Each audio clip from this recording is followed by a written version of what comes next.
রাসেল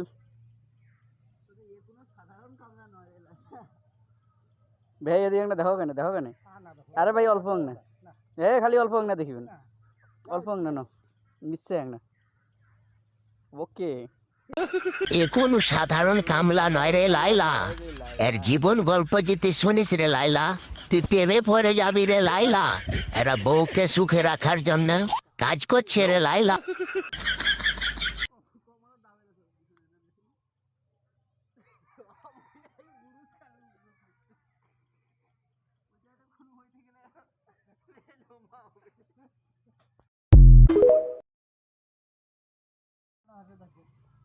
এ কোনো সাধারণ কামলা নয় রে লাইলা।